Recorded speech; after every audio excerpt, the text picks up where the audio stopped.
Le milliardaire fait semblant de dormir pour tester le fils de sa bonne, mais ce que l'enfant a fait ensuite l'a choqué. Les histoires vraies de Mistivo. Arthur Sterling n'était pas endormi. Ses yeux étaient fermés, sa respiration lourde, mais sous ses paupières, il était éveillé. Son esprit était vif, calculateur et aux aguets. Il avait 75 ans et était l'un des hommes les plus riches de la ville. Il possédait des hôtels, des compagnies maritimes et des entreprises technologiques. Il avait tout, sauf une chose, la confiance. Au fil des années, Arthur était devenu amer. Ses enfants ne parlaient que de son testament. Ses partenaires d'affaires lui souriaient en face et le trahissaient dans son dos. Même ses employés lui volaient. Arthur en était venu à croire que chaque être humain était avide. Si vous donniez à quelqu'un l'occasion de prendre sans se faire prendre, il le ferait. Aujourd'hui, il allait tester cette théorie à nouveau. Sur la petite table à côté de sa main, il avait placé une épaisse enveloppe ouverte. À l'intérieur, 5 000 $ en billets de 100. Assez d'argent pour changer la vie d'une personne pauvre. Arthur attendait. Il entendit la poignée de porte tourner. Sarah entra. Sa nouvelle femme de ménage, depuis 3 semaines seulement. Jeune, fin vingtaine, mais son visage semblait fatigué. Elle était veuve. Son mari était mort dans un accident d'usine 2 ans auparavant, ne lui laissant que des dettes et un fils de 7 ans nommé Léo. Aujourd'hui, les écoles étaient fermées à cause de la tempête. Sarah n'avait pas d'argent pour une gardienne. Elle avait supplié de pouvoir amener son fils au travail, promettant qu'il serait silencieux. Arthur entendit les pas légers de Sarah, suivis de ceux encore plus légers d'un enfant. « Reste ici, Léo » chuchota Sarah d'une voix tremblante. « Assieds-toi dans ce coin. Ne bouge pas. Ne touche à rien. Ne fais pas de bruit. Monsieur Sterling dort. Si tu le réveilles, maman perdra son travail. Tu comprends ? » « Oui, maman » répondit une petite voix douce. « Je dois aller polir l'argenterie. Je reviens dans 10 minutes. S'il te plaît, Léo, sois sage. »« Je promets. » Arthur entendit la porte se refermer. Sarah était partie. Maintenant, il n'y avait que le milliardaire et le garçon. Pendant longtemps, le silence. Seul le feu crépitant et l'horloge qui tic-taquait. Arthur gardait sa respiration régulière, mais écoutait intensément. Il s'attendait à ce que le garçon commence à jouer, à explorer, à toucher. Mais Léo ne bougea pas. 5 minutes passèrent. Puis Arthur l'entendit, le doux froissement de tissu. Le garçon se levait. Ça y est, pensa-t-il. Le petit voleur fait son mouvement. Il entendit les petits pas s'approcher. Lentement, hésitant. Le garçon se rapprochait d'Arthur, de l'enveloppe, des 5 000 $. Arthur visualisa la scène. Le garçon allait tendre la main, prendre l'argent, le fourrer dans sa poche. Puis Arthur ouvrirait les yeux et le prendrait sur le fait. Les pas s'arrêtèrent. Le garçon se tenait juste à côté de lui. Arthur attendit le froissement du papier. Mais ce geste ne vint jamais. Arthur sentit une petite main froide toucher doucement son bras. Le toucher était léger, à peine le poids d'une plume. Le garçon retira sa main, puis Arthur entendit un profond soupir. « Monsieur Arthur » chuchota le garçon. Arthur ne répondit pas. Il ronfla doucement, un faux ronflement. Puis Arthur entendit un son qui le troubla. Ce n'était pas le son de l'argent qu'on prenait. C'était le son d'une fermeture éclair. Le garçon enlevait sa veste. Arthur sentit quelque chose de chaud se poser sur ses jambes. C'était la veste du garçon, un coupe-vent bon marché et humide, placé sur ses genoux comme une couverture. Léo lissa la petite veste sur les jambes du vieil homme. « Vous avez froid » murmura Léo. « Maman dit que les personnes malades ne doivent pas avoir froid. » Le cœur d'Arthur manqua un battement. Ce n'était pas dans le scénario. Puis Arthur entendit un froissement sur la table. Mais l'argent ne bougea pas. L'enveloppe était simplement déplacée, mais pas prise. Arthur risqua d'ouvrir son œil gauche, juste une fente minuscule. Ce qu'il vit le choqua. Léo se tenait près de la table. Un petit enfant maigre avec des cheveux en désordre et des vêtements de seconde main. Ses chaussures usées au bout. Mais son visage était rempli de concentration. Léo avait remarqué que l'enveloppe pendait au bord de la table. Il l'avait simplement poussée vers le centre pour qu'elle ne tombe pas. Puis Léo vit le carnet en cuir tomber au sol. Il se pencha, le ramassa, l'épousseta et le plaça doucement sur la table. « En sécurité maintenant » chuchota Léo. Le garçon retourna dans son coin, s'assit et ramena ses genoux contre sa poitrine. Il frissonnait légèrement. Il avait donné sa seule veste au milliardaire. Arthur resta allongé là, son esprit complètement vide. Pour la première fois en 20 ans, il ne savait pas quoi penser. Il avait tendu un piège pour un rat, mais il avait attrapé une colombe. Pourquoi ne l'a-t-il pas pris ? Hurla intérieurement Arthur. Ils sont pauvres. Pourquoi n'a-t-il pas pris l'argent ? Avant qu'Arthur ne puisse traiter cela, la porte grinça. Sarah se précipita à l'intérieur, essoufflée, son visage pâle de terreur. Elle vit Léo assis là, frissonnant sans sa veste. puis elle vit la veste sale de son fils drapée sur le pantalon du milliardaire. Elle vit l'argent sur la table. Ses mains volèrent à sa bouche. Léo, siffla-t-elle, sa voix aiguë de panique. Elle courut vers lui et l'attrapa par le bras. Qu'as-tu fait? Pourquoi ton manteau est-il sur lui? L'as-tu touché? As-tu touché cet argent? Léo leva les yeux.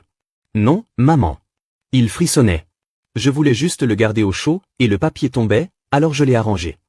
Mon Dieu, pleura Sarah, les larmes aux yeux. Il va se réveiller. Il va nous licencier. Nous sommes ruinés, Léo. Sarah commença à retirer frénétiquement la veste, ses mains tremblant.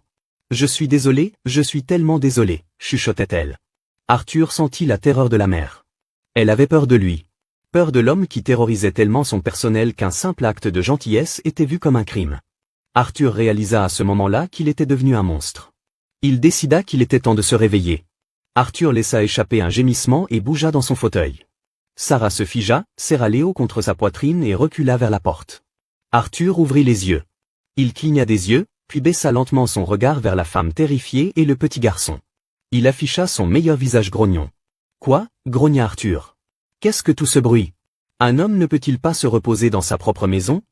Je suis tellement désolé, monsieur Sterling, bégaya Sarah. Je ne faisais que nettoyer. C'est mon fils. Je n'avais pas le choix. S'il vous plaît, ne me licenciez pas.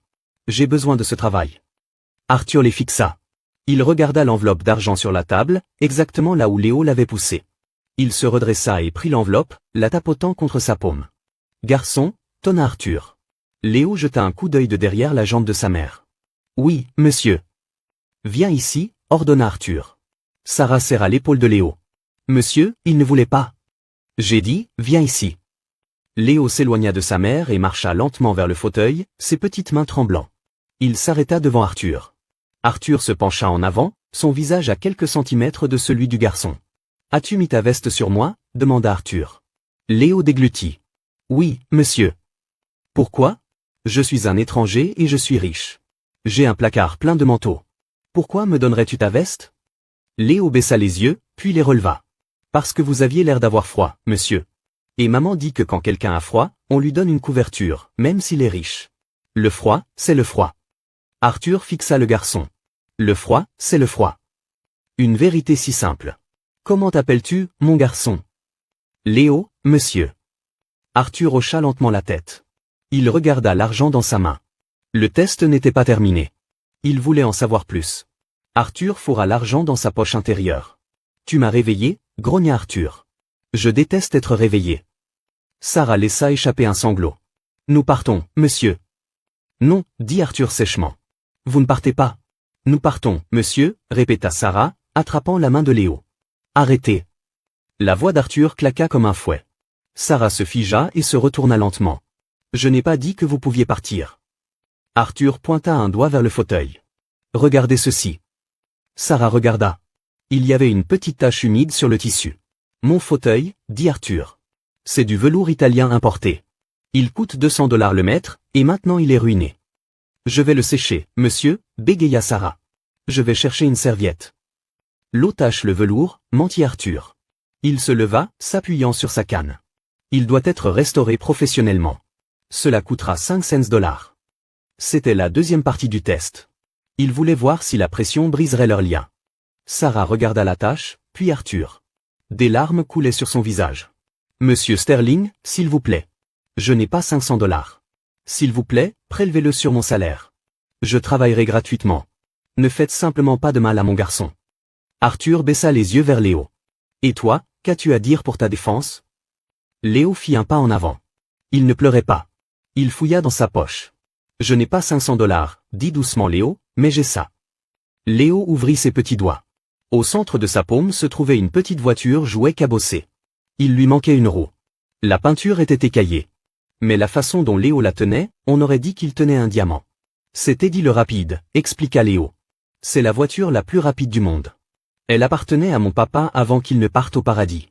Maman me l'a donnée. Sarah halta. Léo, non, tu n'es pas obligé. Ça va, maman, dit bravement Léo. Il leva les yeux vers Arthur. Vous pouvez avoir Eddie le rapide pour payer le fauteuil. C'est mon meilleur ami. Mais vous êtes en colère et je ne veux pas que vous soyez en colère contre maman.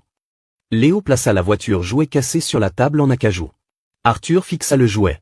Il avait l'impression de ne plus pouvoir respirer. Il regarda l'argent dans sa poche, des milliers de dollars.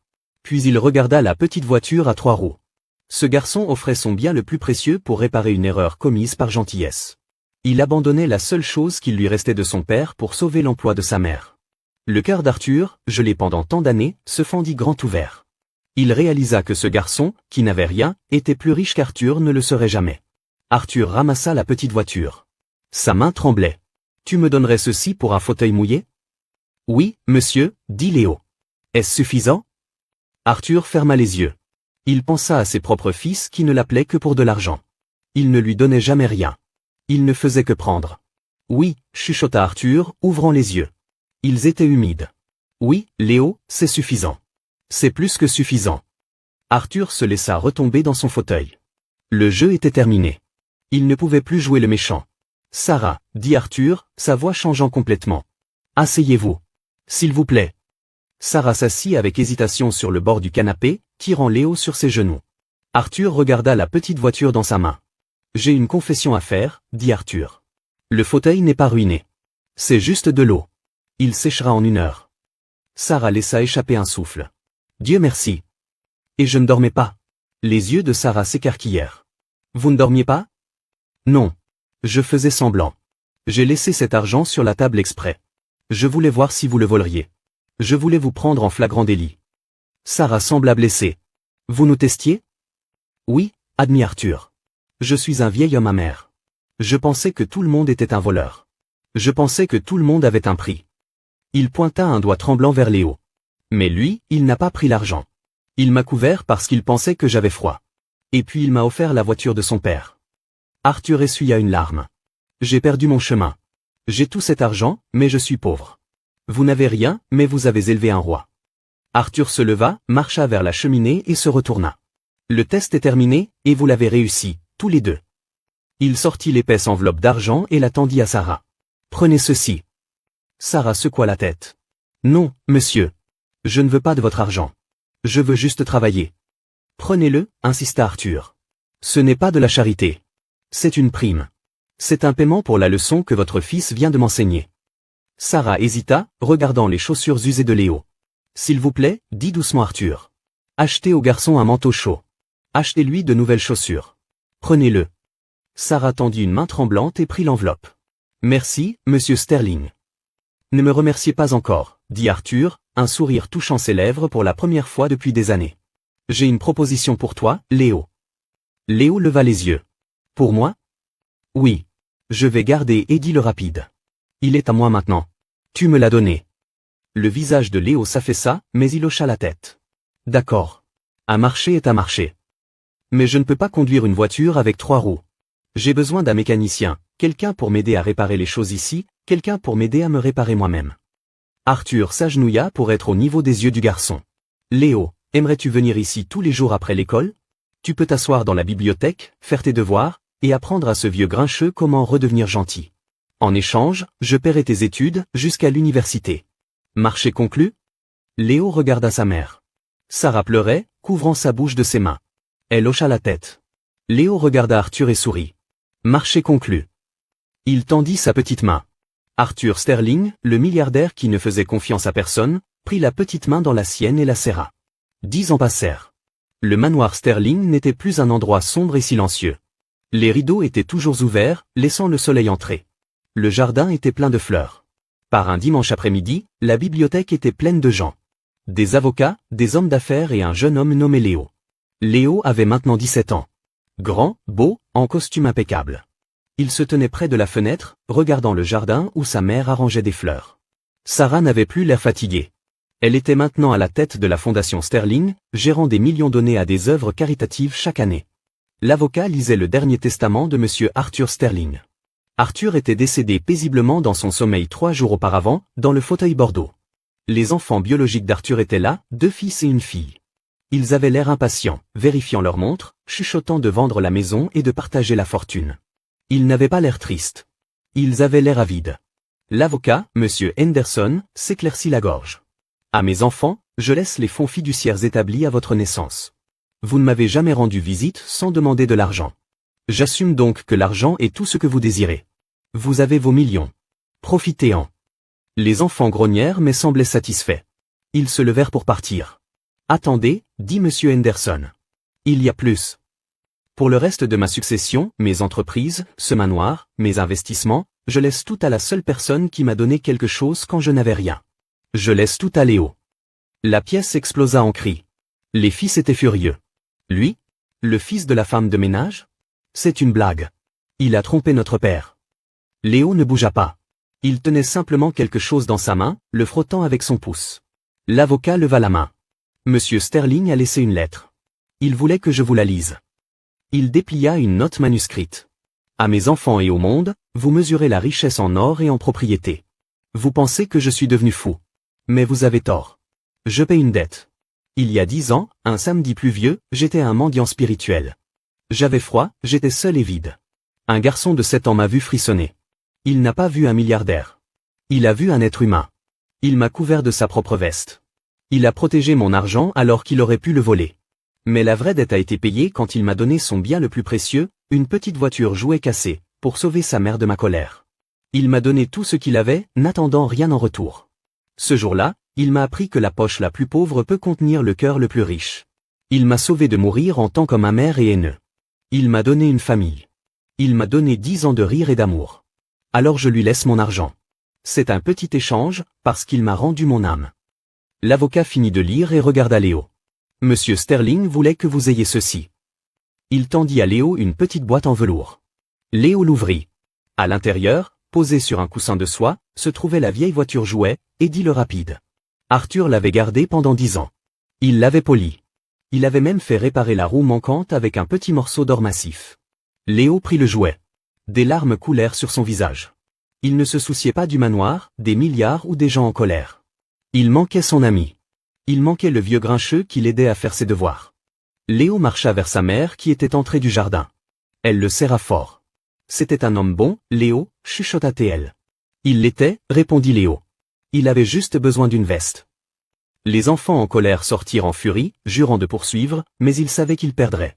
Léo regarda la bibliothèque, puis le fauteuil vide. Il marcha vers lui et plaça la petite voiture avec la roue en or sur la table, juste à côté de la lampe. En sécurité maintenant, chuchota Léo, répétant les mots d'il y a 10 ans. Léo grandit pour devenir un type différent de milliardaire. Il ne construisit pas de murs. Il construisit des écoles. Il n'amassa pas d'argent. Il l'utilisa pour réparer les choses brisées. Et chaque fois qu'on lui demandait comment il était devenu si prospère, Léo souriait, sortait une petite voiture jouet de sa poche et disait « Je n'ai pas acheté mon succès. Je l'ai acquis par la gentillesse. » La gentillesse est un investissement qui ne fait jamais défaut. Arthur Sterling avait tout l'argent du monde, mais il était pauvre jusqu'à ce qu'un enfant lui apprenne comment aimer. Ne sous-estimez jamais le pouvoir d'un petit acte de bonté. Quand vous donnez sans rien attendre en retour, la vie vous récompense d'une manière que l'argent ne pourra jamais égaler.